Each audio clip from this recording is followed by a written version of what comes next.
বন্ধুগণ, পরিশ্রম সৌভাগ্যের চাবিকাঠি। এই ভিডিওটা না দেখলে আমি বুঝতাম না। দেখেন কত বড় একটা সাং নিয়েছে, আমাদের এলাকার ভাষায় সাং বলে। কত বড় একটা গাছের গুল, কতজন লোক মিলে নিয়েছে, কত কষ্ট করছে তারা। আসলে পরিশ্রমী সৌভাগ্যের চাবিকাঠি, এটাই বাস্তব। আর এই ভিডিওটা আপনারা শেষ পর্যন্ত দেখে যাবেন, তারা কত চিপার মধ্য দিয়ে কত কষ্ট করে এই গুলটা নিয়ে যায়। আর এই গুলটা যে নিয়ে যাচ্ছে, তাদের এই পরিশ্রমের ফলে তাদের সন্তান পরিজন এবং তাদের বাড়িতে পিতামাতাকে নিয়ে সুন্দর করে তারা খাবার দাবারের সংগ্রহ করবে এবং যে দিন মজুরি পাবে সেই দিন মজুরি নিয়ে চাউল ডাউল ইত্যাদি কিনবে।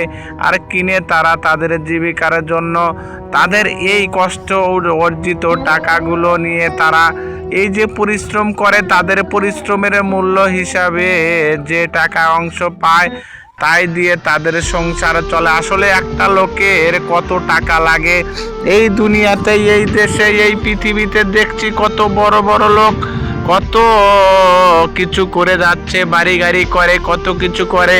কিন্তু এই লোকগুলো দেখেন কঠোর পরিশ্রম করে 500-700 টাকা পায়, এই দিয়ে চলে। তাদের মনে কি আনন্দ, কি খুশি, তারা আনন্দ করতে করতে কাজ করে যায়। আর আপনাদের কাছে প্রশ্ন রইল ভাই, এই ভিডিওটা দেখেন কত কষ্ট করছে, এদের পরিশ্রম হচ্ছে কিনা এবং কঠোর পরিশ্রম করছে কিনা। এতক্ষণ যা বললাম আমি যদি সত্য বলে থাকি অবশ্যই কমেন্টস করে যাবেন। আর এই ভিডিওটাতে যা দেখানো হচ্ছে তা হচ্ছে বাস্তব এবং অথেন্টিক, পিওর সত্য। দেখেন কত চিপার মধ্য দিয়ে তারা চলে যাচ্ছে হাঁটি হাঁটি পা পা করে। অনেকগুলো লোক একসাথে জড়ো হয়ে এই অনেক বড় একটা গাছের গুল নিয়ে যাচ্ছে রে ভাই। কত কষ্টই না করছে, দেখো কোথা থেকে কোথায় চলে আসলো। আর এতগুলো লোক এই গলি দিয়ে, এই চিপা দিয়ে এই গাছটা নিয়ে যাচ্ছে। তাদের জন্য কি এই ভিডিওটাতে একটা লাইক করা যাবে না? তোমরা একটা লাইক করে দাও, উৎসাহ দাও, উদ্দীপনা দাও। আর এই লোকগুলোর জন্য হলেও এই ভিডিওটা শেয়ার করে অন্যকে দেখার সুযোগ করে দিও।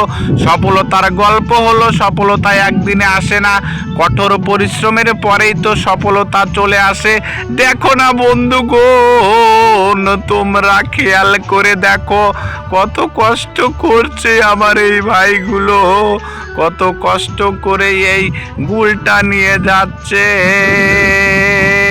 তোমাদের একটু ভালোবাসা পেলে আমি উৎসাহ